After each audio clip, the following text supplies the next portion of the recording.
Good morning. So the goal of Project Warden was to locate and arrest individuals responsible for trafficking stolen motor vehicles within the City of Toronto. At the start of this investigation, we discovered two suspects who were employed as legitimate salespeople at a branded dealership within the City of Toronto. We're using their position to acquire and sell stolen motor vehicles to unsuspecting buyers and pass them off as legitimate. So here's how the scheme is alleged to have worked. One of the accused, employed as a salesperson at the dealership, would source stolen vehicles from numbered companies. Some of these numbered companies, they actually controlled themselves. The dealership's own funds were then used to buy the vehicles, which were fraudulently presented as legitimate to unsuspecting buyers. To further the deception, the accused would generate fictitious sales documents using stolen and fake VIN numbers or vehicle identification numbers. They would also modify and alter Carfax reports so that they could present the vehicle as a legitimate purchase to an unsuspecting buyer. The stolen vehicles would then be delivered to the buyer, unbeknownst to them that the paperwork that they had just filled out didn't match the vehicle that they had taken possession of. In some cases, the stolen vehicles were falsely registered to individuals that were not listed on the sales documents, including one individual who was deceased at the time of the sale. During the week of October 21st, 2024, 53 Major Crime executed 8 criminal code search warrants between commercial garages, residences, and motor vehicles. We recovered 2 suspected re-VIN vehicles in addition to documents and electronics used in the fraudulent activity. To date, we've linked 22 fraudulent vehicle sales to these salespeople while operating as legitimate salespeople. Altogether, their activities have caused a financial loss of approximately $2.18 million, which affected both the dealership and unsuspecting members of the public. As mentioned by Inspector Nichols, 2 individuals have been arrested and 176 charges laid in relation to Project Warden. One of those individuals is Fatty Zetto, 32 years old of Mississauga, who you'll see on the screen here.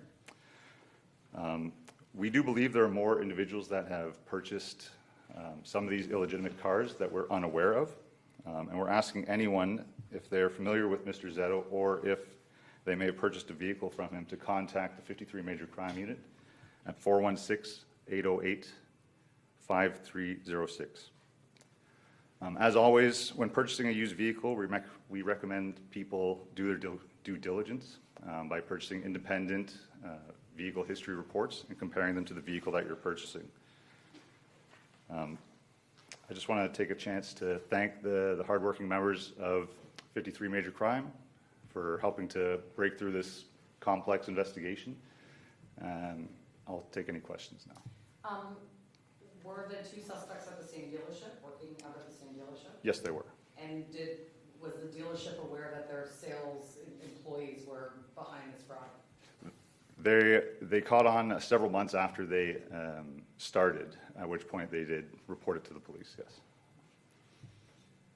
You mentioned on this, in your press release, this builds on the success of projects Safari and Poacher. So we understand those projects are looking at Service Ontario employees and re-binning schemes. Was that an element of this investigation?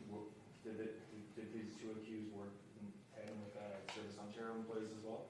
So we're still investigating whether or not there's links to Service Ontario employees that may have been in on the scam.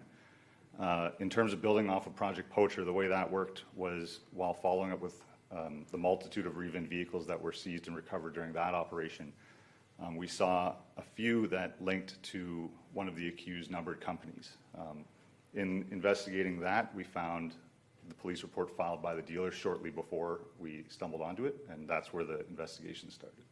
How many more vehicles do you think may have been sold fraudulently?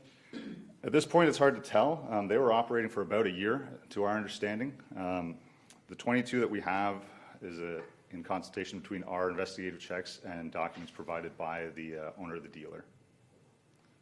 I mean, is this something that could be happening at other dealerships? Is this? Well, that's kind of the jarring thing to us, right? Because I can tell you I've never checked the VIN number on my car when purchasing a brand new car from a dealer. So it's something that we now have to be aware of when purchasing any used cars, even if they are a branded, legitimate dealership. So how do people go about checking their VIN number? If you buy something off the lot from a legitimate dealership, how do you, you're saying check the VIN number and how do you find out Yep. if it's legit? So in this case, it would have been relatively easy to detect had buyers run their own independent used vehicle reports, because there would be discrepancies between the one being presented to them by the salesperson and the one that they would have in their hand that they purchased on their own. Please correct me if I'm wrong, but when these vehicles are registered to the new owners, isn't there checks and balances that would have picked up on this? There are, and that's something we're actively investigating on to determine where the breakdown in these registrations occurred, whether it was by fraud on behalf of the accused or whether it was by misconduct by Service Ontario employees. Last week we heard that through the last project that was announced that some Service Ontario employees were being investigated and arrests were coming. Have any arrests been made? Their project is independent from ours, so I can't comment on the state of their investigation. How do they acquire these stolen vehicles? Are they working with other enterprises that do these carjackings that we're seeing, or? I can't really answer that. What I can say is some of the VIN numbers that they will source that they'll use to conceal their activities are taken from open source methods online. The actual vehicles themselves, that's separate to sort of what this investigation was. They're obviously getting them from other stolen areas, but it's not sort of the focus of this investigation. The dealership that they worked at, was it like a legitimate, say, Ford or GM dealer, or was it like a legitimate Like used car dealer? Yes, this wasn't like a specific used car dealership. This was a branded, like name brand dealer. Last question. Did these companies, dealerships, know that their funds were being used? Not initially, no, and that formed as sort of a jumping off point for when we started this investigation. There was a financial audit of some sort that might have I'm not sure to the exact extent of how the dealer themselves stumbled onto it, but that is sort of what drew their attention to something wrong going were on. these cars part of the inventory? So yes, they would be brought into the dealer's inventory through the purchase by these individuals from these fake numbered companies. And so that's how the owner of the dealerships would sort of hone in on, hey, there's a problem here with our finances.